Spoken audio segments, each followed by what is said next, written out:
നിനക്ക് ഏറ്റവും ആവശ്യമുള്ള സമയത്ത് നിന്നെ തഴഞ്ഞവരെയും നീ ഒന്ന് ചോദിക്കുക പോലും ചെയ്യാതിരുന്നിട്ടും നിന്നെ സഹായിച്ചവരെയും ഒരിക്കലും മറക്കരുത്, ഓർത്തു വയ്ക്കുക. ജീവിതത്തിലെ ഏറ്റവും വലിയ ദുഃഖം നമ്മൾ ജീവനോളം സ്നേഹിക്കുന്നവർ നമ്മെ മനസ്സിലാക്കാത്തതാണ്. കർമ്മയാണ് എല്ലാത്തിലും വലുത്. ഒരിക്കലും വേർതിരിവുകൾ കാണിക്കില്ല. നിങ്ങൾ എന്താണോ ചെയ്യുന്നത് നിങ്ങൾക്ക് അതിൻ്റെ ഫലം ലഭിച്ചിരിക്കും. ജീവിതത്തിൽ നമ്മെ വേണ്ടാത്ത മനുഷ്യരെ ഒഴിവാക്കുക എന്നത് ഏറ്റവും പ്രധാനപ്പെട്ട കാര്യമാണ്. എല്ലാ മനുഷ്യരുടെയും പ്രിയപ്പെട്ടവരായി തുടരാനൊന്നും കഴിയില്ല എന്നത് ജീവിതത്തിൻ്റെ അടിസ്ഥാന സത്യവുമാണ്. പിന്നീട് എന്ന് വിചാരിക്കുന്നത് ചിലപ്പോൾ ഒരിക്കലും സംഭവിക്കാതെ പോയേക്കാം. അതുകൊണ്ട് ഇപ്പോൾ ചെയ്യാനുള്ളത് ചെയ്യാതെ പോകരുത്. ഒഴിവ് കഴിവ് ഇന്നത്തെ ദിവസം എളുപ്പമാക്കുന്നു, പക്ഷെ നാളെ കൂടുതൽ കഠിനമാക്കുന്നു. അച്ചടക്കം ഇന്നത്തെ ദിവസം പ്രയാസകരമാക്കുന്നു, എന്നാൽ നാളെ എല്ലാം എളുപ്പമാക്കുന്നു. ജീവിതത്തിലെ പകുതി ദുഃഖങ്ങൾ തെറ്റായ ആളുകളെ വിശ്വസിക്കുന്നതിലൂടെയും പകുതി ദുഃഖങ്ങൾ നല്ല ആളുകളെ സംശയിക്കുന്നതിലൂടെയും ഉണ്ടാകുന്നു. നമ്മൾ സ്നേഹിക്കുന്നവർ നമ്മുടെ കൂടെ വേണമെന്ന് ഒരിക്കലും വാശി പിടിക്കരുത്. കാരണം അവർ സ്നേഹിക്കുന്നവർ കൂടെ വേണം എന്നാകും ആഗ്രഹം. ആർക്കും നിങ്ങളെ ഇഷ്ടമല്ലെങ്കിൽ അതിനർത്ഥം നിങ്ങൾ നല്ലവനല്ല എന്നല്ല, നിങ്ങൾ ഇനിയും ജീവിതത്തിൽ അഭിനയിക്കാൻ പഠിച്ചിട്ടില്ല എന്നാണ്. ആരുടെയെങ്കിലും കണ്ണിൽ നിന്ന് ഒരു തുള്ളി കണ്ണുനീർ ഉതിരുവാൻ നിങ്ങൾ കാരണമായാൽ ഒന്നോർക്കുക, കാലം അതിനേക്കാൾ ഇരട്ടി നൊമ്പരങ്ങൾ നിങ്ങൾക്കായി ഒരുക്കി വെച്ചിട്ടുണ്ടാകും.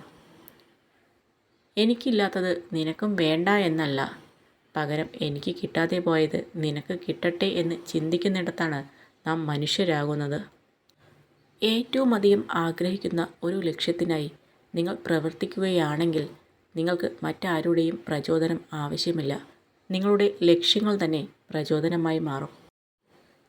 നിങ്ങളുടെ ജീവിതത്തെ മറ്റുള്ളവരുമായി താരതമ്യം ചെയ്യരുത്. സൂര്യനും ചന്ദ്രനും തമ്മിൽ താരതമ്യം ചെയ്യുന്നത് അർത്ഥശൂന്യമാണ്. കാരണം അവരവരുടെ സമയമാകുമ്പോൾ അവർ തിളങ്ങുന്നു. ആരോഗ്യമാണ് ഏറ്റവും വലിയ സമ്പത്ത്. സംതൃപ്തിയാണ് ഏറ്റവും വലിയ നിധി.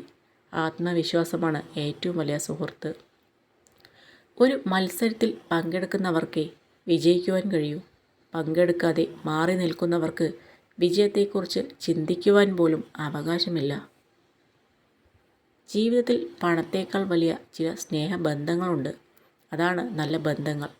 നമ്മളെ മനസ്സിലാക്കുന്ന, നമ്മുടെ തെറ്റുകളും കുറവുകളും മനസ്സിലാക്കി നമ്മുടെ കൂടെ ചേർന്ന് നിൽക്കുന്ന ചിലരുണ്ട്. അവരെ ചേർത്തു നിർത്തുക, അതാണ് യഥാർത്ഥ സമ്പാദ്യം. വിശ്വാസമുണ്ടെങ്കിൽ നിശബ്ദത പോലും മനസ്സിലാക്കപ്പെടും. വിശ്വാസമില്ലെങ്കിൽ എല്ലാ വാക്കുകളും തെറ്റിദ്ധരിക്കപ്പെടും. വിശ്വാസമാണ് ബന്ധങ്ങളുടെ ആത്മാവ്. നമുക്ക് ആരുമില്ല എന്നോർത്ത് ദുഃഖിക്കുന്നതിനേക്കാൾ നല്ലത് നമ്മൾ ആർക്കും ഭാരമാവുന്നില്ല എന്നോർത്ത് സന്തോഷിക്കുന്നതാണ്. ഒരാളെ മാത്രം നമ്മുടെ ലോകമായി കാണുന്നതാണ് തെറ്റ്. അവർക്ക് അവരുടേതായ ലോകമുണ്ടെന്ന് മനസ്സിലാക്കാതെ പോകുന്നത് അതിലും വലിയ തെറ്റ്. പൂവിൽ തേനുണ്ടെന്ന് കരുതി കായ മധുരിക്കണമെന്നില്ല. അതുപോലെയാണ് ചില മനുഷ്യരും. വാക്കുകളിൽ സ്നേഹം ഉണ്ടെന്ന് കരുതി ഹൃദയത്തിൽ സ്നേഹം ഉണ്ടാവണമെന്നില്ല. നല്ലത് ചിന്തിക്കുക, നല്ലത് പ്രവർത്തിക്കുക, മറ്റുള്ളവർക്ക് നല്ലത് ചെയ്യുക, നല്ലതിനു വേണ്ടി പ്രവർത്തിക്കുക.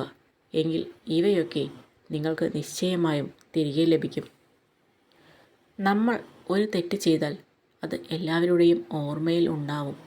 എന്നാൽ നമ്മൾ അവർക്ക് നൽകിയ ഉപകാരങ്ങൾ അതൊരിക്കലും ആരുടെയും ഓർമ്മകളിൽ ഉണ്ടാവുകയുമില്ല. ചില സമയങ്ങളിൽ ദൈവം മനഃപൂർവ്വം നമ്മെ ബുദ്ധിമുട്ടുള്ള സാഹചര്യങ്ങളിൽ എത്തിക്കുന്നു. അതുവഴി നമ്മൾ അന്ധമായി വിശ്വസിക്കുന്ന ആളുകളുടെ മുഖത്തെ മുഖംമൂടി കാണാൻ കഴിയും. പുഴകൾ ഒരിക്കലും പുറകോട്ട് ഒഴുകുകയില്ല. അതുപോലെ ഭൂതകാലം മറന്ന് നിങ്ങളുടെ ഭാവിയിൽ ശ്രദ്ധ കേന്ദ്രീകരിക്കുക.